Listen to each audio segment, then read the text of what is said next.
Chapter 71 my father found अस। 3 मेरे पिता ने हमें पाया। 3 सहायक ने सावधानी से मेज पर सेब साइडर सिरका का एक कप रखा, जमीन पर ऊंची एड़ी के जूते उठाने के लिए नीचे झुका और चुपचाप चला गया। यूएजी, आपको दोपहर 2 बजे नए नाटक की शूटिंग के लिए दल में शामिल होना होगा। उसकी मैनेजर लिसा अंदर आई और उसकी नजर काउ यूएजी पर पड़ी, जो नींद में सो रही थी। इसके अलावा सीईओ को पता है कि आपने चेंग परिवार को खड़ा किया है, इसलिए उन्होंने मुझसे आपको कुछ बताने के लिए कहा। काओ यूजी ने अपनी आंखें खोली और अप्रसन्नता से कहा, मुझे लगा कि लू शाने वहां था, इसीलिए मैंने प्रस्ताव स्वीकार कर लिया। चूंकि लू शाने यहाँ नहीं है, तो मेरे जाने का क्या फायदा। काओ यूएजी पहले से ही मनोरंजन उद्योग में एक सूची महिला सेलिब्रिटी थी। पूरे सॉन्ग एंटरटेनमेंट में वह नंबर 1 महिला सेलिब्रिटी थीं। पिछले कुछ सालों में उन्होंने कई मशहूर टीवी सीरीज और फिल्मों में काम किया था और उनके नतीजे काफी अच्छे रहे थे। हालांकि उनकी सबसे बड़ी इच्छा लू शानहे की फिल्मों की मुख्य अभिनेत्री बनने की थी।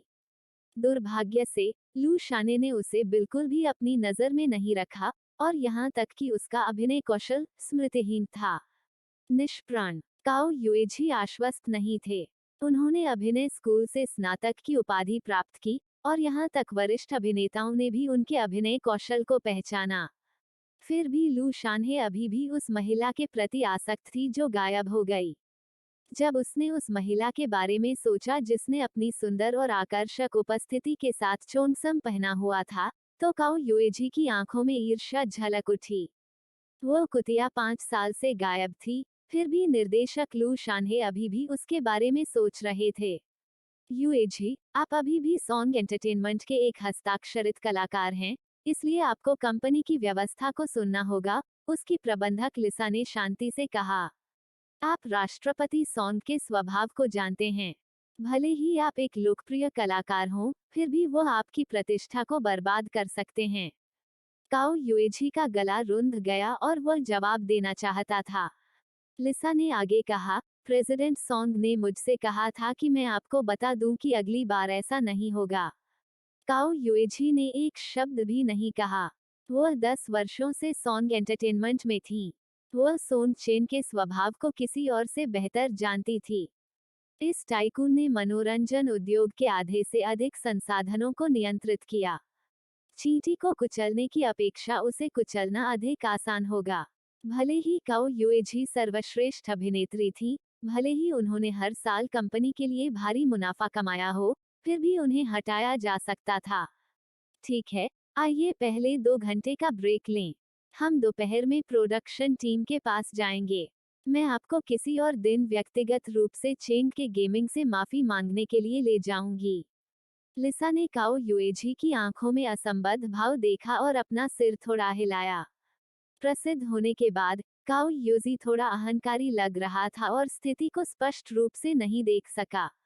वो एक सामान्य विज्ञापन छोड़ सकती थी, लेकिन चेंग परिवार द्वारा विकसित ऑनलाइन गेम प्रमोशनल फिल्म के लिए काओ यूजी ने वास्तव में उन्हें खड़ा करने की हिम्मत की। पूरे देश में किसी ने भी चेंग परिवार को नाराज करने की हिम्मत नहीं की। फैंटेसी फेरी टूर की प्रमोशनल फिल्म, जिसे निर्देशक वांग ने लिखा और फिल्माया था, रिलीज होने वाली थी। रिलीज होने से पहले निर्देशक वांग ने अपनी गोल मटोल उंगलियां रगड़ी और बार बार फिल्म को 10 से अधिक बार देखा। चेंग गेमिंग के डेवलपर्स ने भी प्रमोशनल फिल्म देखने के बाद कहा कि यह एकदम सही थी। निर्देशक वांग अपने चेहरे पर खेद के भाव के साथ काले कार्यालय की कुर्सी पर बैठे थे।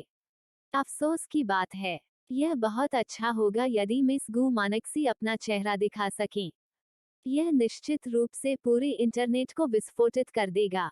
निर्देशक वांग ने जितना अधिक इसे देखा, उतना ही अधिक उन्हें इस सुंदरता को अपने मालिक के साथ साझा करने की आवश्यकता महसूस हुई जो बहुत दूर था।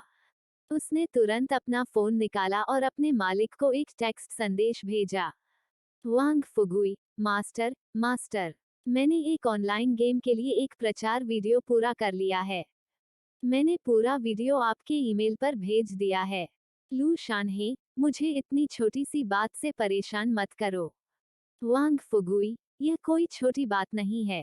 मास्टर, आखिरकार मुझे वह व्यक्ति मिल गया जिसके बारे में आप बात कर रहे थे, जो कैमरे पर आने के लिए पैदा हुआ था और एक अभिनेत्री बनने के लिए पैदा हुआ था। यह अफसोस की बात है कि उन्हें मनोरंजन उद्योग में प्रवेश करने में कोई दिलचस्पी नहीं है। अन्यथा मैं निश्चित रूप से उस पर हस्ताक्षर करूंगा और उसे प्रसिद्ध बनाऊंगा। मास्टर, क्या आप उसकी फोटो देखना चाहते हैं? चैप्टर 72, माई फादर फाउंड अस। 4 मेरे पिता ने हमें पाया। 4 लू शानहे, मैं बहुत बिजी हूँ। लू शानहे अपने बुरे स्वभाव और सनकी व्यक्तित्व के लिए प्रसिद्ध थे। इस बार वे एक नई पटकथा लिखने के लिए संयुक्त राज्य अमेरिका के जंगलों में अकेले घूमने निकल पड़े। वांग फुगुई अपने मालिक के स्वभाव को अच्छी तरह से जानता था, लेकिन उसे यह भी लगता था कि उसके लिए गु मानक्सी जैसी सुंदरता पाना आसान नहीं था, इसलिए उसे अपने मालिक के सामने दिखावा करना पड़ा। इसलिए वांग फुगुई ने कुछ तस्वीरें भेजी जो उन्होंने सेट पर ली थीं। वांग फुगुई, मास्टर, देखिए, क्या वह एक स्वाभाविक अभिनेत्री नहीं है? मेरे फोन का पिक्सेल बहुत बेकार है, फिर भी मैं इतनी अच्छी तस्वीरें ले सकता हूँ। तस्वीरें भेजे जाने के बाद लू शाने ने पूरे 10 मिनट तक कोई जवाब नहीं दिया। जैसे ही वांग फुगुई ने सोचा कि उसके मालिक ने फिर से संबंध तोड़ दिया है, लू शाने ने अचानक उत्तर दिया, लू शानहे, मैं तुरंत चीन लौट रहा हूँ। वांग फुगुई, no mouth face deadpan face. संयुक्त राज्य अमेरिका के एक निश्चित आदिम जंगल में लंबे बालों वाला एक सुंदर आदमी लगभग लड़खड़ाते हुए अपने कमरे से बाहर निकला और हवाई अड्डे की ओर भागा। वह ये थी, यह निश्चित रूप से वह थी। लू शाने पागल हो रहा था। वह 5 साल से उसकी तलाश कर रहा था, और वह वास्तव में इस तरह उसकी दुनिया में लौट आई थी। उसी समय फैंटेसी फेरी टूर के लिए लिन जियाओझो का प्रचार वीडियो आधिकारिक तौर पर दुनिया भर में जारी किया गया था। फैंटेसी फेरी टूर पृष्ठभूमि के रूप में 3 लोगों के साथ एक बड़े पैमाने का मल्टीप्लेयर ऑनलाइन गेम था। खिलाड़ियों को 3 जातियों में विभाजित किया गया, मनुष्य, देवता और राक्षस। लिन जियाओझो ने हुआंग जियान की एनपीसी भूमिका निभाई। हुआंग जियान एक देवता थे, लेकिन उनका एक खूबसूरत नश्वर लड़की के साथ दुखद रिश्ता था। 1 मिनट के प्रचार वीडियो में हुआंग जियान ने 3 लोगों की सीमाओं को तोड़ दिया और सफेद रंग की एक महिला की पीठ का पीछा किया। उसने अपने हाथ में एक लंबी तलवार पकड़ रखी थी और रास्ते में राक्षसों से लड़ता रहा। वह थरी लाइफटाइम स्टोन बैंक के पास से गुजरा, भूलने की नदी को पार किया, सेलेस्टियल विबनम ट्री के पास से उड़ान भरी और राक्षस दुनिया के भूतों को खत्म कर दिया। हालांकि वह अब भी उसे केवल अपनी पीठ ही दिखाती थी। चाहे वह उसका कितना भी पीछा करे, वह अपनी प्रेमिका के करीब नहीं पहुंच सका। अंत में हुआंग जियान काफी देर तक ब्रोकन मून क्लिफ पर रुके और बादलों के समुद्र को देखते रहे। बादलों के समुद्र में फैंटेसी फेरी टूर शब्द प्रकट हुए। केवल 1 मिनट में विशेष प्रभाव भव्य था, लड़ाई अद्भुत थी, अभिनय स्वाभाविक था और 3D मॉडल अद्भुत थे। दर्शक प्रसन्न हुए। अरे, किड बहुत गर्म है। बूहू, सब प्यार के नाम पर। यह बहुत मार्मिक है। क्या मैं अकेला हूँ जो सोचता है कि महिला की पीठ अद्भुत दिखती है? क्या यह विशेष प्रभाव है? उसकी पीठ बहुत सुंदर है। मैंने सुना है कि देवी काओ यूची ने एक अतिथि भूमिका निभाई है। हे भगवान, मेरी देवी बहुत सुंदर है। भले ही वह अपना चेहरा न दिखाए, फिर भी वह सुंदर है। मुझे पैर पसंद हैं, मुझे पीठ पसंद हैं। उसकी पीठ मुझे मार रही है, कृपया मेरी पत्नी बने। यह खूबसूरत प्रमोशनल वीडियो तेजी से इंटरनेट पर वायरल हो गया। पारंपरिक परिधानों में किड सुंदर और प्यारा दोनों था। इस बार उन्होंने अपने लुक से बड़ी संख्या में फैंस को अट्रैक्ट किया। वहीं प्रमोशनल वीडियो में बेहद खूबसूरत बैक ने भी लोगों का खूब ध्यान खींचा। सॉन्ग एंटरटेनमेंट, सहायक पेट की दवा लाया और सोन चेन की ओर देखा, जो विशाल खिड़की के पास खड़ा होकर नीचे देख रहा था। सहायक ने असहाय होकर कहा, प्रेसिडेंट, आप दिन रात काम कर रहे हैं और आपके पेट में दर्द फिर से शुरू हो गया है। अगर बूढ़े प्रोफेसर को पता होता, तो वह चिंतित होते। मानक दबंग प्रेसिडेंट के रूप में सोन चेन में कई क्लासिक विशेषताएं थीं, जैसे जर्माफोबिया, पेट की बीमारी और हंसना पसंद नहीं करना। कभी कभी वो अकेलेपन से पीड़ित होता और अपने साथ रहने वाले प्रेमी को याद करता। उसकी नजर ऊंची खिड़कियों से गुजरी और शहर की तेज रोशनी वाली चांदनी पर जा टिकी। पैदल यात्री चींटियों की तरह थे और यातायात भारी था। चौराहे के मध्य में विज्ञापन स्क्रीन पर एक भव्य विज्ञापन चल रहा था। सौंग चेन की रुचि कम हो गई। सौंग चेन ने कहा, दवा यहाँ रखो। अचानक ऐसा लगा मानो सौंग चेन को कर्ट लग गया हो। उसने विज्ञापन स्क्रीन पर गेम का ट्रेलर देखा और उसने उस व्यक्ति की पीठ देखी जिसका वह सपना देख रहा था। Chapter 73, feeling cheated one. ठगा हुआ महसूस करना। एक। सौंग चेन ने अपने दिल की तेज धड़कन सुनी। एक के बाद एक धड़कन, यह हिंसक रूप से धड़क रहा था। उसके हाथ खिड़की के सामने टिके हुए थे। कांच का ठंडा तापमान उसकी हथेलियों में घुस गया, उसकी रक्त वाहिकाओं और त्वचा से उसके दिल तक फैल गया।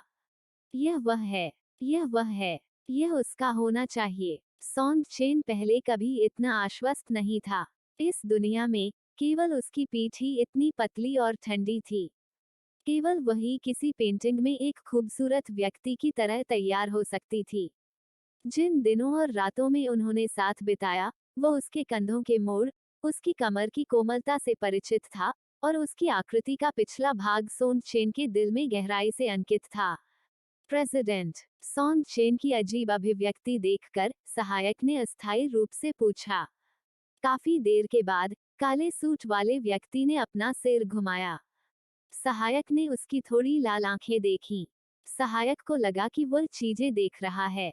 उसने कभी नहीं सोचा था कि सौंग चेन वास्तव में इस तरह अपनी भावनाओं पर नियंत्रण खो देगा। जाओ, पता लगाओ कि फैंटेसी फेरी टूर की प्रमोशनल फिल्म की मुख्य महिला कलाकार कौन है।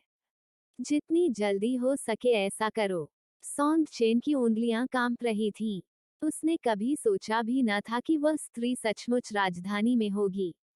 वे दोनों एक ही आसमान के नीचे थे, एक ही हवा में सांस ले रहे थे। उसने वास्तव में बिल्कुल भी ध्यान नहीं दिया। सहायक ने झट से सिर हिलाया। हाँ, मैं इसे तुरंत करूंगा। प्रेसिडेंट, अपने पेट की दवा लेना याद रखें। इतना कहने के बाद सहायक तेजी से कार्यालय से बाहर चला गया। वह मन ही मन हैरान था। फेरी फैंटेसी टूर। ऐसा लग रहा था कि यह वो खेल है जिसमें काओ यूएजी ने अभिनय करने से इनकार कर दिया था। प्रेसिडेंट को अचानक इस फिल्म की नायिका में दिलचस्पी क्यों हुई? उस रात सौंग चेन अकेले गाड़ी चलाकर शहर में घूमता रहा। उसका हृदय पहले ही पृथ्वी के छोर तक चला गया था। उसने उस समय को याद किया जब उसने गु रुऑक्सी गु मानक्सी का उपनाम के साथ समय बिताया था। अपराधबोध, लालसा, क्रोध, लाचारी, सभी प्रकार की भावनाएं आपस में जुड़ी हुई हैं। सौंग चेन एक अपरिपक्व छोटे लड़के की तरह था जिसे अपना रास्ता नहीं मिल रहा था।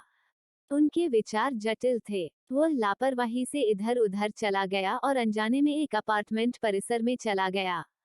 सौंग चेन सड़क के किनारे रुका और कार की खिड़की खोली। लग्जरी अपार्टमेंट के पास की सड़कें रात में हमेशा खाली रहती थीं। अंकल, आप यहाँ क्यों हैं? एक मधुर और मृदुल आवाज आई। सौंग चेन ने ऊपर देखा और 5 साल की लड़की को फिर से देखा। छोटी लड़की ने गुलाबी पायजामा पहना हुआ था और उसकी आंखें आकाश के तारों से भी अधिक चमकीली थीं।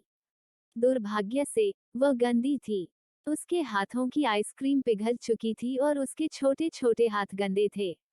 वो हर जगह इस छोटी लड़की से टकराता था। सौंग चेन ने भौहें चढ़ा दी।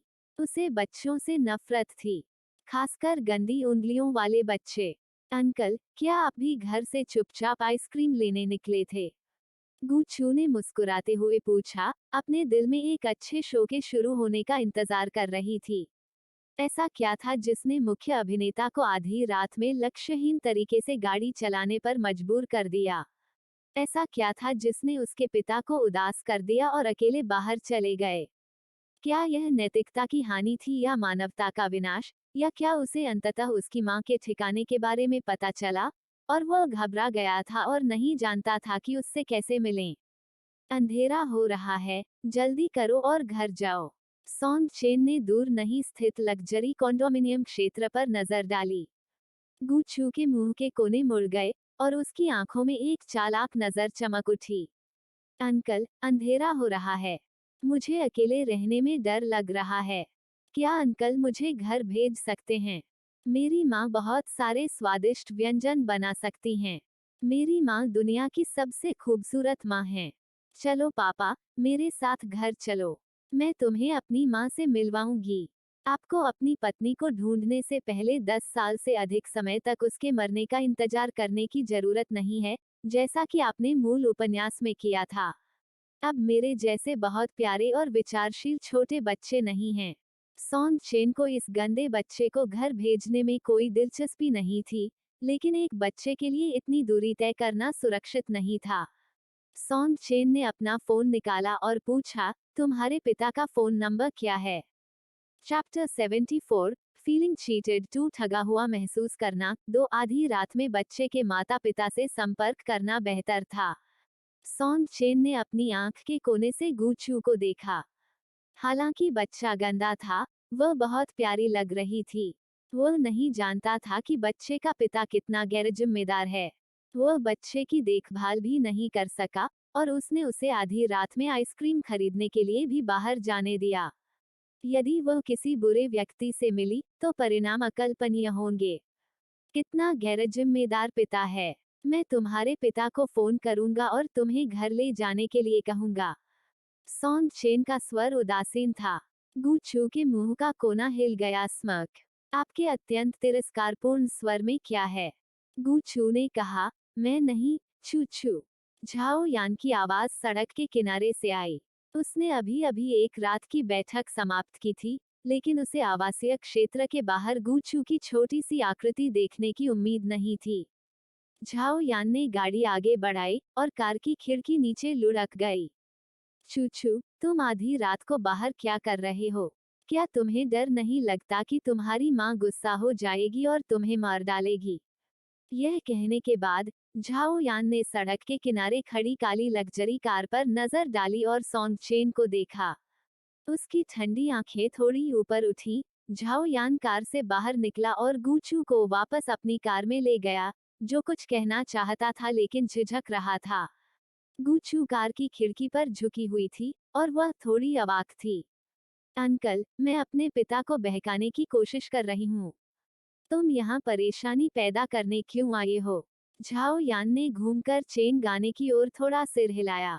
नमस्कार, प्रेसिडेंट सॉन्ग। वे दोनों राजधानी के सामाजिक दायरे के लोग थे। झाओ यान और सोंग चेन के बीच काफी व्यापारिक लेन देन थे, इसलिए यह माना जा सकता है कि वे एक दूसरे को जानते हैं। सॉन्ग चेन अंततः समझ गया। तो यह गंदी छोटी लड़की वास्तव में झाओ यान की बच्ची थी। झाओ यान हमेशा लो प्रोफाइल रखता था, महत्वपूर्ण काम सुस्त तरीके से करता था। इतनी कम उम्र में ही उन्होंने राजधानी में अपनी जगह बना ली थी। सॉन्ग चेन ने उम्मीद नहीं की थी कि इतना शांत और स्थिर व्यक्ति वास्तव में गुप्त रूप से शादी कर लेगा। बच्चा पहले से ही 5 या 6 साल का था। जैसा कि अपेक्षित था, कोई किसी पुस्तक का मूल्यांकन उसके आवरण से नहीं कर सकता। सॉन्ग चेन ने कहा, अपने बच्चे की अच्छी देखभाल करें। झाओ यान ने कहा, ठीक है। यह एक साधारण आदान प्रदान था, और कहने के लिए और कुछ नहीं था। सॉन्ग चेन चला गया। झाओ यान कार में चढ़ गया और थोड़ा शर्मिंदा गूचू को देखा। छू छू, तुम्हें भविष्य में बाहर निकलने की अनुमति नहीं है। गूचू ने अपनी जीभ बाहर निकाली। अंकल, आप नहीं समझे। मैं कथानक को तेज कर रहा हूँ। सहायक ने अपना सर्वश्रेष्ठ प्रयास किया और तुरंत निदेशक वांग फुगुई से संपर्क किया। हालांकि वांग फुगुई ने सख्ती से अपना वादा निभाया और गु मानक्सी की पहचान और पृष्ठभूमि का खुलासा करने से इनकार कर दिया। सौभाग्य से उनका सहायक एक मनोरंजन टाइकून के सहायक के रूप में अपनी प्रतिष्ठा के अनुरूप रहा। उन्होंने उस दिन तुरंत शूटिंग स्थल ढूंढ लिया और प्रचार फिल्म की मुख्य महिला भूमिका के बारे में जानकारी प्राप्त की। प्रेसिडेंट फिल्मांकन स्थल पर कर्मचारियों के विवरण के अनुसार अगले दिन सहायक ने जो कुछ भी सीखा उसे बताया। काओ यूजी के जाने के बाद निर्देशक वांग फुगुई को अस्थायी रूप से घटनास्थल पर एक महिला मिली। इस महिला का उपनाम गु है और वह किड लिन जियाओझो के साथ फिल्म देखने गई थी। वो एक परिचित हो सकती है। मैंने पहले ही उसका अस्थायी पता लगा लिया है। यह कहने के बाद उनके सहायक ने गु मानक्सी का पता भेजा। सॉन चेन ने अपने सहायक को बर्खास्त कर दिया और दिन की सभी बैठकें रद्द कर दी। वो आधे दिन तक आलीशान ऑफिस में अकेले रहे, किसी को नहीं देखा। दोपहर बाद मौसम बदल गया। सॉन चेन एक साधारण पोशाक में बदल गया और अकेले ही इस पते पर चला गया। यह राजधानी के अंदरूनी रिंग में एक अपार्टमेंट था। परिवहन सुविधाजनक एवं महंगा था। सॉन चेन थोड़ा आश्चर्यचकित हुआ। यह वही पता है जहां वह कल रात गया था, और वह उस छोटी लड़की से भी मिला था। वह आवासीय क्षेत्र के प्रवेश द्वार पर इंतजार कर रहा था। अपने इंतजार के आधे रास्ते में वह कार का रियरव्यू मिरर खोलना और अपनी शक्ल देखना नहीं भूले। उनकी शक्ल बेदाग थी। उनके कपड़े सादे और सुलभ थे। उनकी अभिव्यक्ति त्रुटिहीन थी। वह अब भी वही आदर्श व्यक्ति था। जो शब्द वह उससे दोबारा मिलकर कहना चाहता था, वह उसके मन में 10 से अधिक बार दोहराया गया था। चैप्टर 75, फीलिंग चीटेड 3, ठगा हुआ महसूस करना 3। आज मौसम अच्छा नहीं था। कुछ दिनों से बारिश हो रही थी, और गर्मी की रात की हवा ने सोन चेन के दिल की गर्मी को कम नहीं किया था। 5 साल बाद आखिरकार उसे यह महिला मिल ही गई। उनके पास कहने के लिए बहुत कुछ था। उसकी उंगलियां कार की खिड़की के किनारे पर थीं और उस पर थपथपा रही थीं। बहुत देर तक उसकी काली निगाहें आलीशान रिहायशी इलाके के प्रवेश द्वार पर पड़ी। आवासीय क्षेत्र की अधिभोग दर अधिक नहीं थी। दोपहर में ज्यादा लोग और गाड़ियां अंदर बाहर नहीं जा रही थीं। सड़क के किनारे गुलाबी गुलाबों के गुच्छों से भरे हुए थे। मिस गु, आज आपके लिए डिलीवरी है, दरवाजे पर मौजूद सुरक्षा गार्ड ने मुस्कुराते हुए कहा। कोमल आवाज ने उत्तर दिया, हाँ धन्यवाद। सॉन चेन ने अचानक अपना सिर उठाया। ऐसा लग रहा था जैसे समय रुक गया हो। उस व्यक्ति के पास एक सादे सफेद छोटी बाजू की जैकेट, हल्के से ऊपर खींचे हुए बाल और काली पंथ थी। उसकी पीठ पतली और सुडौल थी। गु मानक्सी ने पैकेज लिया और गार्ड को गर्मजोशी से धन्यवाद दिया। फिर वह एक गहरे नीले रंग की सेडान की यात्री सीट पर चली गई। सॉन चेन उसके पीछे आने से पहले एक पल के लिए चुप हो गया। गहरे नीले रंग की कार पूरे रास्ते चलती रही। 20 मिनट बाद वह शहर के एक किंडरगार्टन के प्रवेश द्वार पर रुकी। यह वह समय था जब किंडरगार्टन का दिन खत्म हो चुका था। किंडरगार्टन का प्रवेश द्वार गतिविधि से भरा हुआ था, और बच्चे बिना रुके बातें कर रहे थे। चूचू, आपने मुझे जो पफ्स दिए उसके लिए थैंक यू। छोटे मोटे लड़के का चेहरा लाल हो गया था। गुचू अभिव्यक्तिहीन थी। You're welcome. छोटे मोटे ने शर्म से अपने गोल मटोल छोटे शरीर को हिलाया। चूचू, तुम मेरे लिए बहुत अच्छे हो। मुझे चूचू सबसे ज्यादा पसंद है। कल शनिवार है, क्या तुम खेलने के लिए मेरे घर आना चाहती हो? गुचू ने अपनी बाहें उसकी छाती के सामने कर ली। उसकी छोटी सी अभिव्यक्ति सुंदर और शांत थी क्योंकि वह अपनी माँ और चाचा के उसे लेने आने का इंतजार कर रही थी। छोटा मोटू बकबक करने वाला था। उसने गुचू के कान घेर लिए और बिना रुके भिनभिनाने लगा। गुचू को वो बहुत अननोइंग लगा। सौभाग्य से गु मानक्सी जल्दी आ गई। गुचू ने रास्ते में आ रहे छोटे मोटू को झटक दिया और गु मानक्सी का हाथ पकड़ने के लिए दौड़ पड़ी। माँ, आखिरकार आप यहाँ आ गईं। गु मानक्सी थोड़ा मुस्कुराई। क्या चूचू ने आज आपके शिक्षक की बात सुनी? गुचू, हाँ, आज वह 1 से 10 तक गिनती सीख रही थी। गुचू ने खुद को संभाला और बच्चों के एक समूह के पीछे जाकर सुनाया, एक खंभे की तरह दिखता है, 2 हंस की तरह दिखते हैं, और 3 कान की तरह दिखते हैं। It was so boring. अपने पिछले जीवन में उसने सुअरों का वध किया, और इस जीवन में उसने अध्ययन किया। अपने पिछले जीवन में उसने बिना खून बहाए लोगों को मार डाला, और इस जीवन में वो हर दिन गणित का अभ्यास करती थी। वो कक्षा छोड़ना चाहती थी, वह स्नातक होना चाहती थी, और वह जल्दी से बड़ी होकर ऐसा दुखद बचपन छोड़ना चाहती थी। झाओ यान कार से बाहर निकला और गुचू का दूसरा हाथ पकड़ लिया। आज रात अंकल की दावत होगी। तुम क्या खाना चाहते हो, चू चू? गूचू ने अपना छोटा सिर झुकाया और एक पल के लिए सोची। मैं थाई खाना खाना चाहती हूँ। Thank you uncle. वो हाल ही में पफ खा रही थी और उसके पूरे शरीर से मलाई की गंध आ रही थी।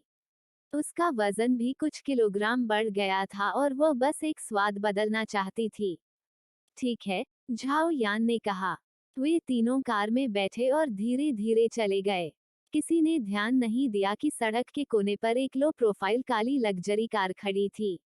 सॉन्ग चेन ने कभी उम्मीद नहीं की थी कि उनकी गू रुऑक्सी की पहले से ही एक बेटी होगी और बच्चे का पिता वास्तव में झाओ यान था। उन दोनों द्वारा बच्चे को स्कूल से लेने का दृश्य इतना हृदयग्राही था कि चकाचौंध हो गया। उस क्षण उसके हृदय में तीव्र वेदना हो रही थी। ऐसा लगा जैसे वह हमेशा से उसका इंतजार कर रहा था। फिर भी जब तक वह उससे दोबारा मिला, तब तक वह उसके बिना अपनी खुशी पा चुकी थी। क्या तुम सचमुच मुझसे इतनी बुरी तरह दूर जाना चाहते हो?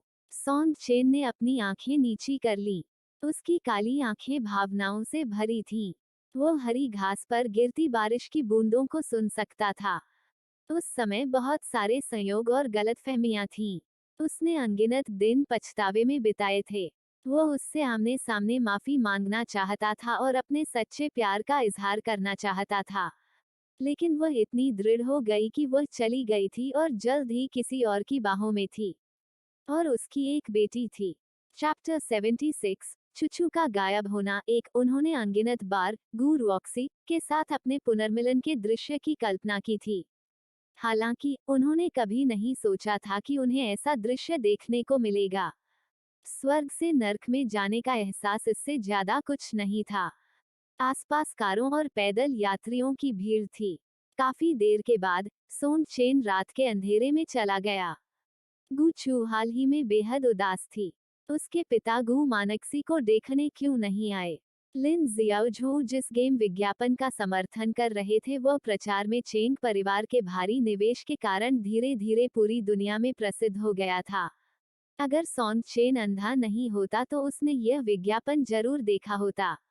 मूल उपन्यास में सॉन्ग चेन शुरुआती दौर में बेहद भयानक था और लगातार सभी प्रकार के नाटकीय तरीकों से फीमेल लीड को प्रताड़ित करता था।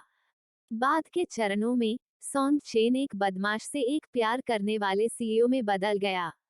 वह पूरे दिल से केवल गू मानक्सी से प्यार करता था। वह उससे इतना मुग्ध था कि वह उंगली से, पीछे के दृश्य से या खुशबू के झोंके से गू मानक्सी को बता सकता था। तार्किक रूप से कहें तो शेन सॉन्ग चेन ने गेम का ट्रेलर देखा, वह निश्चित रूप से गू मानक्सी को पहचान लेगा। पिताजी अभी तक मेरी मां को ढूंढने क्यों नहीं आए? किंडरगार्टन कक्षा में गू चू ने अपनी ठुड्डी उसके हाथ पर रख दी। उसकी नाजुक भौहें एक गांठ में बंध गईं। गू चू को अभी भी मूल उपन्यास का सारांश स्पष्ट रूप से याद है। कई सालों तक किस्मत ने उसके साथ धोखा किया, उसके बाद उसे उसकी तस्वीर मिली। अपने पास 5 साल के प्यारे से बच्चे को देखकर वह उसकी यादों में खो गया। क्या मुझे सारांश का पालन करना होगा और कथानक के विकास को बढ़ावा देने के लिए अपनी माँ और मेरी तस्वीर डैडी को दिखाने का एक तरीका सोचना होगा? गू चू ने हल्की सी आह भरी। उसके पिता बहुत कमजोर थे। कक्षा में शिक्षक अभी भी अतिरंजित स्वर में पूछ रहे थे, आओ बच्चों, 4 4 कितना बराबर होता है? जो सही अनुमान लगाएंगे उन्हें एक छोटा लाल फूल मिलेगा। ये सवाल इतना कठिन था कि क्लास के सभी बच्चों ने एक सुर में सिर हिला दिया। शिक्षक मुस्कुराए, तो चलिए चुचू को इस प्रश्न का उत्तर देने के लिए आमंत्रित करते हैं। उसी मेज पर बैठे मोटे लड़के ने खुशी से ताली बजाई और बिना पलक झपकाए गूचू को देखा। चूचू सबसे चतुर है, उसे उत्तर जरूर पता होगा। गूचू असहाय महसूस करते हुए धीरे से उठ खड़ी हुई। 4 जोड़ 4 इक्वल्स 8। मैं अपने दुखी बचपन को ठीक करने के लिए अपना पूरा जीवन लगा दूंगी। उसके लिए स्कूल के बाद तक टिके रहना आसान नहीं था। गूचू ने अपना छोटा स्कूल बैग उठाया और कक्षा से बाहर चली गई। उसने यह सोचने में अपना सिर छुपा लिया कि उसके पिता और मां को कैसे जोड़ा जाए। स्कूल के गेट पर लोग आ जा रहे थे। काफी भीड़ थी। गूचू कोने में नानी के उसे लेने का इंतजार कर रही थी। आज झाओ यान समझौते पर हस्ताक्षर करने के लिए लिन जियाओझो के साथ रेड हार्ट्स गए। गु मानक्सी एक परियोजना बैठक में भाग लेने जा रही थी। गुचू को घर ले जाने का काम नानी को सौंपा गया। तुम्हें गुचू होना चाहिए, एक कर्कश आवाज सुनाई दी। गुचू ने ऊपर देखा। यह एक अपरिचित हट्टा कट्टा आदमी था। गुचू ने अपनी भौहें ऊपर उठाईं। अंकल, आप कौन हैं? बिना कुछ कहे उस मोटे आदमी ने गुचू का मुंह बंद कर दिया, उसे उठाया और वैन में भर दिया। वैन तेजी से भीड़-भाड़ वाले ट्रैफिक में गायब हो गई। वैन में गुचू का सिर काले कपड़े के थैले से ढका हुआ था। गुचू ने शांति से सोचा, ओह, मेरा अपहरण कर लिया गया था। अंधा अनुमान। जिस व्यक्ति ने मेरा अपहरण किया वह या तो झाओ परिवार या ऑरेंज स्ट्रीमिंग से संबंधित था। फिर से गलत अनुमान, पैसे मांगने की संभावना सबसे अधिक है। मुझे मारने की इच्छा की संभावना 100% है। फिर से गलत अनुमान, इन अपहरणकर्ताओं के मेरे द्वारा मारे जाने की संभावना 100% है। बॉस, क्या यह बच्ची हमसे बहुत डरती है? वह रो क्यों नहीं रही है? सामने की सीट पर, यात्री सीट पर बैठे मजबूत आदमी ने गुचू को देखा, जो गतिहीन था और थोड़ा परेशान महसूस कर रहा था। आमतौर पर, जब किसी बच्चे को कोई अजनबी बांधता है, तो वे पहले से ही रो रहे होते हैं और अपनी मां को बुला रहे होते हैं। क्या यह बच्चा भी सामान्य है? मुझे परवाह नहीं है कि वह मूर्ख है या मूर्ख। जैसे ही हमें पैसे मिलेंगे हम चले जाएंगे। कार चला रहा दुबला पतला आदमी उदास लग रहा था और उसने अपने दांत पीस लिए। चैप्टर 77, चुचू का गायब होना। दो बॉस, जब हमें पैसे मिलेंगे तो यह बच्चा। मोटे आदमी ने अपनी गर्दन पर इशारा किया। दुबले पतले आदमी ने सिर हिलाया। पैसे मिलते ही भाग जाओ। जहां तक बच्चे की बात है तो पैसे देने वाले ने पहले ही यह बात बता दी थी। वो या तो उसे किसी बेतरतीब जंगल में फेंक सकता था, या फिर उसे मार सकता था। उसके जैसी बेकार लड़की इस दुनिया में नहीं होनी चाहिए। गुचू का बिना किसी असफलता के अपहरण कर लिया गया था। वैन शहर के राजमार्ग से गुजरी और कुछ देर तक पहाड़ी रास्ते पर टकराने के बाद आखिरकार एक टूटे फूटे लकड़ी के घर पर रुकी। गुचू को किसी ने उठाया और लापरवाही से घर में फेंक दिया। मैं उसे यहाँ लाया हूँ। क्या तुमने उसे बुलाया? दुबले पतले आदमी ने कठोर स्वर में पूछा। कुछ ही समय बाद, पीली त्वचा वाला एक नर्म और कमजोर व्यक्ति घर से बाहर चला गया। गुचू ने अपनी आंखें चौड़ी कर ली। ओह, यह कोई था जिसे वह जानती थी। मैंने पहले ही गुचू की मां को सूचित कर दिया है, बाई यी ने ठंडे स्वर में कहा। मैं वास्तव में यह नहीं समझ पा रहा हूँ कि जब आप लिन जियाओझो का अपहरण कर सकते हैं तो आपको 5 साल के बच्चे का अपहरण क्यों करना पड़ता है। लंबे समय तक सार्वजनिक रूप से न रहने के कारण बाई यी का वजन काफी कम हो गया था। उसकी त्वचा, जिसे अच्छी तरह से बनाए रखा गया था, अब सूखे मैदान की तरह थी। वह मटमैला और पीला था, और उसका चेहरा उदास और पतनशील था। वो उस देवी से बिल्कुल अलग थी जो उच्च और शक्तिशाली हुआ करती थी। उन्होंने मुझे बताया कि लिन जियाओझो और झाओ यान हमेशा एक साथ रहते हैं, इसलिए उसे पकड़ना मुश्किल है। दुबला पतला आदमी बैठ गया और चबाने के लिए इंस्टेंट नूडल्स का एक बैग निकाला। इस 5 साल के बच्चे को नीची नजर से मत देखो। वो अमीर लोगों से घिरी हुई है। उसकी माँ और झाओ यान के बीच एक जटिल रिश्ता है। आप झाओ यान को जानते हैं, उसके पास खर्च करने के लिए बहुत पैसा है। बाई यी ने ठंडे स्वर में कहा। वह केवल लिन जियाओझो को मरते हुए देखना चाहती थी। दुर्भाग्य से, तांग चुनशियू ने कहा कि गुचू से पहले निपटना होगा। तांग चुनक्सियू की राय में, गु मानक्सी आखिरकार झाओ परिवार की बेटी थी। शादी से पहले नाजायज बच्चा पैदा करना बहुत बड़ा अपमान था। उसे इस छोटे से कमीने गुचू से निपटना था। जहां तक जियाओझो का सवाल है, तांग चुनक्सियू ने उससे निपटने का अवसर खोजने की योजना बनाई। पिछली घटना के बाद, झाओ यान पहले से ही सतर्क था। अजनबियों के लिए लिन जियाओझो के करीब जाना आसान नहीं था। आंटी बाई, क्या आप चुचू को मारने जा रही हैं? गुचू आज्ञाकारी ढंग से कोने में बैठ गया और मुस्कुराते हुए उसका स्वागत किया। बाई यी ने उसकी ओर घूर कर देखा। जब तक तुम आज्ञाकारी हो, हम तुम्हें नहीं मारेंगे। गूचू मुस्कुराई। तब मैं अवश्य आज्ञाकारी बनूंगी। जर्जर लकड़ी के घर में हल्की रोशनी थी। छोटी लड़की आधे अंधेरे और आधे उज्ज्वल कोने में छिप गई। उसके चेहरे पर काली और सफेद परछाइयां चमक रही थीं। उसके चेरी लाल होंठों के कोने मुड़े हुए थे और उसकी बड़ी, गहरी काली आंखें उदास थीं। हालांकि वह मुस्कुरा रही थी, लेकिन इससे एक सिहरन भरी अनुभूति हो रही थी। बाई यी ने भौहें चढ़ा दी। इस बच्चे की मुस्कान उसे हमेशा एक अजीब एहसास देती थी। यह वह मुस्कान नहीं थी जो 5 साल के बच्चे में होनी चाहिए। उसने अपने दिल को शांत किया और खुद को सांत्वना दी कि वह चीजों के बारे में बहुत ज्यादा सोच रही होगी। फिरौती मिलने के बाद वह विदेश भाग जाती। चिंता करने की कोई जरूरत नहीं थी। एक दिन वो लिन जियाओझो को मार डालेगी और बड़े अपमान का बदला लेगी। दूसरी तरफ गु मानक्सी बिजनेस बिल्डिंग में कंपनी के कर्मचारियों के साथ प्रोजेक्ट पर चर्चा कर रही थी। गु मानक्सी चतुर और बुद्धिमान थी। उसने झाओ यान की कंपनी में काफी अच्छा काम किया था। झाओ यान ने उन्हें परियोजना निदेशक के रूप में पदोन्नत किया था और 100 मिलियन युआन से अधिक की नवीनतम परियोजना के प्रभारी थे। प्रेसिडेंट गु डॉन ग्रुप की ओर से ऑफर 20 मिलियन युआन का है। जैसे ही वे लिफ्ट में गए, सहायक ने नीला फोल्डर उन्हें सौंप दिया। बैठक आधे घंटे में शुरू होगी। डॉन ग्रुप के अध्यक्ष इसमें भाग लेंगे। गु मानक्सी ने दस्तावेजों को पलटा। मुझे फिर से देखने दो। मुझे कीमत बढ़ानी होगी। लिफ्ट धड़-धड़ आते हुए खुली। एक लंबी आकृति ने लिफ्ट को घेर लिया और गु मानक्सी के सामने रुक गई। गु मानक्सी की नाक थोड़ी हिल गई। उसे बोइस डी एजेंट की हल्की गंध आई।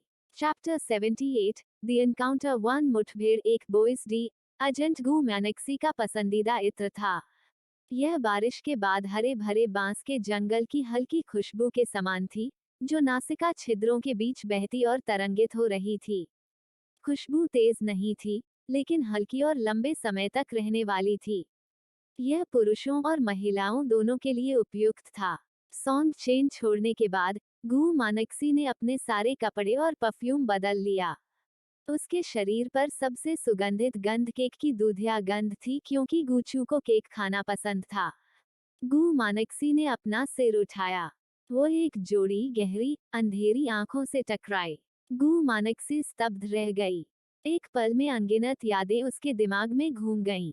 प्रेसिडेंट गु, यह डॉन ग्रुप का प्रेसिडेंट सॉन्ग है। गु मानक्सी के सहायक को उम्मीद नहीं थी कि आज के प्रोजेक्ट के प्रतिभागी लिफ्ट में एक दूसरे से टकराएंगे, इसलिए सहायक ने तुरंत धीमी आवाज में उसे याद दिलाया। सॉन्ग चेन ने शांति से कहा, हेलो। फिर उसने अपना हाथ बढ़ाया। गु मानक्सी थोड़ी घबराई हुई थी। वह नहीं जानती थी कि कहाँ देखना है और उसे दरवाजे से बाहर भागने की इच्छा हुई। हालांकि पिछले 5 वर्षों में वह काफी शांत हो गई थी। उसने राजधानी में भी कई चीजों का अनुभव किया था और अब वो पहले वाली काया गु रॉक्सी नहीं रही। उसने अपने कांपते शरीर को नियंत्रित किया और अपना पतला हाथ आगे बढ़ाया। हेलो। 5 साल बाद दोनों ने हाथ मिलाया। उसका हाथ अभी भी मजबूत था। उसका हाथ अभी भी नर्म था। थोड़ी देर हाथ मिलाने के बाद गु मानक्सी ने जल्दी से अपना हाथ वापस खींच लिया। हालांकि सोन चेन बहुत मजबूत था और उसे जाने देने का कोई इरादा नहीं था। गु मानक्सी ने खींचा लेकिन मुक्त नहीं हो सकी। उसकी सुंदर भौहें थोड़ी ऊपर उठी हुई थीं। प्रेसिडेंट सॉन्ग, कृपया जाने दें, गु मानक्सी ने कहा। सॉन्ग चेन ने सोच समझकर उसकी ओर देखा और जाने दिया। लिफ्ट 30वीं मंजिल तक गई। जैसे ही लिफ्ट के दरवाजे खुले, गु मानक्सी तेजी से अपनी ऊंची एड़ी में बाहर चली गई। सॉन्ग चेन चुपचाप उसकी ओर देखता रहा। एक पेशेवर सूट, एक सक्षम और पेशेवर शैली। यह गु रॉक्सी थी जिसे उसने पहले कभी नहीं देखा था। अतीत में वह झरने के पानी के तालाब की तरह कोमल थी। वह कमजोर लग रही थी, लेकिन जब उसने उसे छोड़ दिया तो उसने कोई दया नहीं दिखाई। प्रेसिडेंट, मैं प्रेसिडेंट झाओ की कंपनी के परियोजना निदेशक गु मानक्सी हूँ। उसके बगल में छोटे सहायक ने अपना सिर खुजलाया। आपने मुझसे जिस गेम प्रमोशनल फिल्म की जांच करने के लिए कहा था, उसकी मुख्य नायिका भी वही हैं। छोटा सहायक काफी हैरान था। दुनिया सचमुच छोटी थी। जिस महिला के बारे में प्रेसिडेंट दिन रात सोचते थे वह वास्तव में छोटी सी लिफ्ट में दिखाई दी।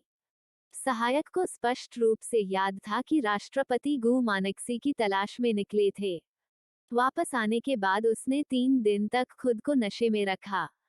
आज ही वह उठे और काम करना शुरू किया। सहायक मदद नहीं कर सका लेकिन कल्पना करना शुरू कर दिया। क्या ऐसा हो सकता है कि ठंडे और अलग-थलग प्रेसिडेंट का सुंदर गु मानक्सी के साथ किसी प्रकार का अवर्णनीय संबंध था? अगर यह खबर फैलती, तो कई महिला हस्तियां रो पड़तीं। आखिरकार, उद्योग में यह व्यापक रूप से अफवाह थी कि प्रेसिडेंट सॉन्ग महिलाओं को पसंद नहीं करता था और संभवतः पुरुषों को पसंद करता था। जल्द ही परियोजना बैठक शुरू हुई। 5 वर्षों के बाद सोन चेन और गु मानक्सी अभूतपूर्व समानता के साथ फिर से आमने सामने बैठे। गु मानक्सी थोड़ा नर्वस और फ्लस्टर्ड थी। जब वह प्रोजेक्ट प्लान के बारे में बात कर रही थी तो उसने कई बार डेटा गलत बताया था।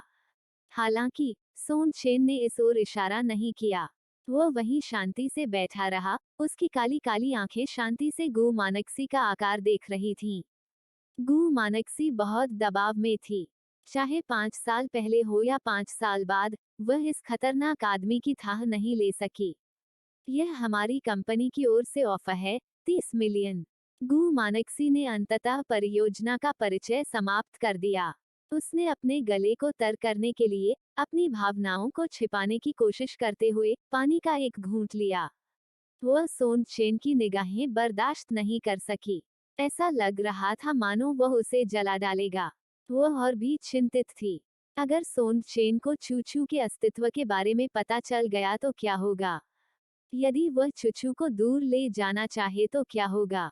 क्या करे वह? चैप्टर 79 द एनकाउंटर 2 मुठभेड़ दो डॉन समूह की ओर से किसी ने कहा, राष्ट्रपति गु, हम अधिकतम 25 मिलियन की कीमत ही दे सकते हैं। डॉन के पास सबसे उन्नत असेंबली लाइन और सबसे परिपक्व तकनीक है, जिससे आपकी कंपनी को इसकी लागत का कम से कम 30% बचत होती है। सॉन चेन ने अपने अधीनस्थ को टोकते हुए कहा, 30 मिलियन ठीक है। उनके अधीनस्थ, no mouth face deadpan face no mouth face. अध्यक्ष महोदय, आपको क्या हो गया है? आपने वास्तव में इतना अधिक पैसा लगाया है। यह आपकी कंजूस और दबंग शैली से मेल नहीं खाता। सॉन चेन इंडस्ट्री में कंजूस होने के लिए मशहूर थे। उनके व्यवसाय के तरीके तेज और निर्णायक थे। पूरी राजधानी में शायद केवल चेंग परिवार के युवा मास्टर की ही उससे तुलना की जा सकती थी। गु मानक्सी के मुंह के कोने चौड़े हो गए। उसे लगा कि सॉन चेन उसके साथ नरमी बरत रहा है। वह उसके साथ बिल्कुल भी सहज नहीं थी। वह सचमुच उसे यह दे रहा था। निर्देशक झाओ युवा और होनहार हैं। उनकी गहरी नींव है, सोन चेन ने ठंडे स्वर में कहा। मुझे उनके साथ काम करना जारी रखने की बहुत उम्मीद है। सॉन चेन मन ही मन ठंडी हंसी हंसा, cold sweat smile smile with horns. वह झाओ यान के साथ अच्छी तरह से काम करेगा। गु मानक्सी को अपनी रीढ़ की हड्डी में ठंडक महसूस हुई। गु मानक्सी अभी भी कुछ और शब्द कहना चाहती थी जब उसका फोन अचानक अजीब तरह से बीप करने लगा। यह उसका पर्सनल नंबर था और केवल झाओ यान और अन्य कुछ लोग ही इसके बारे में जानते थे। जब तक यह कोई आपातकालीन स्थिति न हो, यह नहीं बजेगा। गु मानक्सी ने जल्दी से उस पर नजर डाली। यह नानी का फोन था। क्षमा करें, मुझे यह कॉल लेना होगा। गु मानक्सी जल्दी से उठ खड़ी हुई। नानी बुला रही थी। क्या ऐसा हो सकता है कि चुचू को कुछ हो गया हो? दूसरी ओर, सॉन चेन के अधीनस्थों में से एक ने गु मानक्सी की प्रस्थान आकृति को देखा और थोड़ा अप्रसन्न हुआ। उसने वास्तव में एक महत्वपूर्ण बैठक के दौरान फोन उठाया और भाग भी गई। उसके बाकी शब्द उसके गले में अटक गए। अधीनस्थ ने सॉन चेन की ठंडी और तीखी निगाह देखी, अनअम्यूज्ड। सॉन चेन खड़ा हुआ, अपना सूट जैकेट उतार दिया और उसके पीछे चला गया। बैठक अच्छी चल रही थी, लेकिन दोनों बॉस पहले ही बाहर भाग चुके थे, जिससे पूरा कमरा असमंजस में एक दूसरे को देख रहे लोगों से भरा हुआ था। भाई वांग, क्या हो रहा है? जिस अधीनस्थ को सॉन्ग चेन की मौत की नजर से घूरना पड़ा था, उसने डर के मारे अपनी छाती थपथपाई। बैठक खत्म हो गई है। आइए कीमत 30 मिलियन युआन निर्धारित करें। सॉन्ग चेन के सहायक लिल वांग ने गरीब कर्मचारी के कंधे को थपथपाया। भविष्य में हमारे सॉन्ग ग्रुप की एक लेडी हो सकती है। बैठक कक्ष में लोग। जियो वांग के चेहरे पर एक अथाह भाव था। प्रेसिडेंट को अब भी महिलाएं पसंद हैं। भविष्य में उसे अब तनाव में नहीं रहना पड़ेगा। आखिरकार अब वह निश्चिंत हो सकता था कि प्रेसिडेंट सॉन्ग उसके साथ कुछ नहीं करेगा। आंटी झाओ, क्या चुचू किंडरगार्टन में नहीं है? गु मानक्सी ने उत्सुकता से पूछा। नानी बेहद चिंतित थी। मिस गु, आज ट्रैफिक जाम के कारण मुझे किंडरगार्टन में कुछ मिनट की देरी हो गई। प्रिंसिपल और शिक्षकों ने कहा कि उन्होंने चुचू को नहीं देखा, नहीं उन्होंने किसी को उसे लेने आते देखा। हे भगवान, मैं बहुत चिंतित हूँ। क्या आपने निगरानी फुटेज देखा है? गु मानक्सी का दिल उसके गले में था। नानी ने कहा, मैं निगरानी कक्ष में हूँ। शिक्षक निगरानी कैमरे को समायोजित कर रहे हैं। रुको, क्या? मुझे निगरानी कैमरे को देखने दो। फोन का दूसरा छोर शोर कर रहा था। थोड़ी देर बाद नानी की आवाज में डर भर आया। मिस गु, निगरानी कैमरे को समायोजित कर दिया गया है। एक वैन चुचू को ले गई। यह एक आदमी था जो उसे ले गया था। मैं उसका चेहरा नहीं देख सकती। क्या उसका अपहरण कर लिया गया था? पुलिस को बुलाओ, कॉल करो। क्या मुझे पुलिस को बुलाना चाहिए? गु मानक्सी को केवल अपने मस्तिष्क में हलचल महसूस हुई।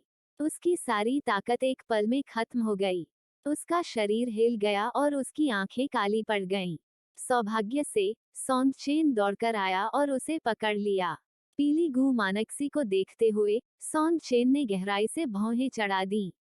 क्या हुआ? गु मानक्सी के मुंह के कोने खुल गए और उसका गला फंसा हुआ लग रहा था। वह बोल नहीं पा रही थी। गु मानक्सी का फोन फिर से बजा। यह एक अनजान कॉल थी। सॉन्ग चेन ने उसके कॉल का उत्तर दिया। दूसरी ओर से एक ठंडी रोबोटिक आवाज थी। मिस गु, मेरे पास आपकी बेटी है। 10 मिलियन युआन। पुलिस को मत बुलाओ, नहीं तो मैं उसे मार डालूंगा। Closing square bracket. Chapter 80। I am her biological brother. मैं उसका जैविक भाई हूँ। ये अजीब कॉल महज 10 सेकंड में कट गई। गु मानक्सी का चेहरा पीला पड़ गया था। सॉन्ग चेन अभी भी शांत था। उन्होंने कहा, चिंता मत करो, मैं तुरंत पुलिस से संपर्क करूंगा। यह ठीक है। अगर हम निजी माध्यम से जाएंगे तो अपहरणकर्ताओं को पता नहीं चलेगा। गु मानक्सी को आराम करने के लिए अपने कार्यालय ले जाते समय सॉन्ग चेन ने पुलिस से संपर्क किया। गु मानक्सी असहज महसूस कर रही थी। उसने अवचेतन रूप से सॉन्ग चेन का हाथ पकड़ लिया। उसकी नाजुक उंगलियां एक साथ कसकर चिपक गईं। उसका दिमाग खराब हो गया था। खतरे में थी चुचू। चुचू केवल 5 वर्ष की थी। चुचू का अपहरण कौन करेगा? गु मानक्सी ने याद करने की बहुत कोशिश की। उसने किसी को नाराज नहीं किया था, नहीं, उसने झाओ परिवार को नाराज किया था। शायद यह झाओ परिवार ही था जिसने ऐसा किया था। दूसरी ओर सोंग चेन ने तुरंत पुलिस से संपर्क किया। उसने गु मानक्सी के लिए एक गिलास गर्म पानी डाला। उसके पीले चेहरे को देखकर सोंग चेन अपने दिल की भावना का वर्णन नहीं कर सका। कोई जल्द ही जांच के लिए आएगा। बेहतर होगा कि आप बच्चे के पिता को इस मामले के बारे में सूचित करें। सॉन्ग चेन ने सोचा कि गु चू झाओ यान और गु मानक्सी की संतान थी। गु मानक्सी ने उसकी बात नहीं मानी। उसका मन चुचू और झाओ परिवार के विचारों से भरा हुआ था। वह बदहवास होकर अपना फोन ढूंढने लगी। झाओ यान का नंबर डायल करते समय उसके हाथ कांप रहे थे। उसे झाओ यान को इस बारे में बताना था। उसे यह सुनिश्चित करना था कि चुचू सुरक्षित है। चुचू उसकी जिंदगी थी। डूट डूट, यह अब तक का सबसे लंबा इंतजार था। सॉन्ग चेन की आंखों के सामने अंधेरा छा गया। उसके पास गु मानक्सी से पूछने के लिए अनगिनत प्रश्न थे, लेकिन वह जानता था कि यह सही समय नहीं था। डूट, झाओ यान ने आखिरकार फोन उठाया। नवीनतम लाइव स्ट्रीमिंग समझौते पर हस्ताक्षर करने के लिए झाओ यान आज रात लिन जियाओझो के साथ रेड हार्ट्स गए थे। चेंग परिवार के युवा गुरु चेंग क्यूई ने वास्तव में व्यक्तिगत रूप से उनका स्वागत किया, जिससे झाओ यान को काफी आश्चर्य हुआ। समझौते पर हस्ताक्षर करने के आधे रास्ते में झाओ यान को अचानक गु मानक्सी का फोन आया। झाओ यान ने पूछा, मैंक्सी, लिटिल झो और मुझे देर हो जाएगी। भाई, चुचू, उसका अपहरण कर लिया गया था। वे उसे जाने देने से पहले 10 मिलियन चाहते हैं। यह झाओ परिवार हो सकता है। हाँ, यह तांग चुनक्सियो होना चाहिए। उसे चुचू कभी पसंद नहीं आया। गु मानसी ने असंगत रूप से हकलाते हुए कहा, वह पहले कभी इतनी डरी हुई या इतनी असहाय नहीं थी। चुचू बहुत छोटी और शक्तिहीन थी। कोई भी उसके युवा और कोमल जीवन को आसानी से समाप्त कर सकता है। झाओ यान अचानक उठ खड़ा हुआ। मानक्सी, चिंतित मत हो, अपना समय लो। उसके बगल में चेंग क्यूई और लिन जियाओझो ने एक ही समय में देखा। लिन जियाओझो ने अपना सिर खुजलाया। झाओ, क्या बहन मानक्सी ने हमें रात के खाने के लिए घर जाने के लिए कहा है? या चुचू कुछ स्नैक्स खाना चाहती है? चेंग क्यूई ने अपना सिर थोड़ा ऊपर उठाया और अपने हाथ में कलम घुमाया। जैसे ही झाओ यान पूछने ही वाला था, फोन के दूसरे छोर से एक अन्य व्यक्ति की शांत और संयमित आवाज आई। हेलो, मैं सॉन्ग चेन हूँ। यह इस तरह है। सॉन्ग चेन ने गु मानक्सी का फोन लिया और शांति से उसे पूरी कहानी बताई। झाओ यान ने यह सुनने के बाद उसकी अभिव्यक्ति धीरे धीरे स्थिर हो गई। झाओ यान ने कहा, कृपया पहले मानक्सी को घर ले जाएं। मैं आपको पता भेजूंगा। मैं तुरंत वापस आऊंगा। जरूर। फोन रखने से पहले सॉन्ग चेन ने अचानक पूछा, मिस्टर झाओ, क्या आप मिस गु के भाई हैं? हाँ, उसका जैविक भाई। क्या कोई समस्या है? कोई बात नहीं, बाद में मिलते हैं। झाओ, झाओ, क्या हुआ? लिन जियाओजो ने तीव्रता से महसूस किया कि कुछ गलत था। झाओ यान अपनी जैकेट उठाने के लिए नीचे झुका। चुचू आज स्कूल के बाद लापता हो गई है और उसका अपहरण कर लिया गया है। अपहरणकर्ता ने 10 मिलियन की फिरौती मांगी। सॉन्ग चेन ने पहले ही पुलिस को इसकी सूचना दे दी है। आइए जांच में सहयोग करने के लिए पहले घर चलें। लिन जियाओझो उछल पड़े। अभी घर चलें। किस कमीने ने 5 साल के बच्चे पर हाथ उठाने की हिम्मत की? यह तो बस पाप है। जल्दी करो, चलो वापस चलते हैं और फिरौती की तैयारी करते हैं।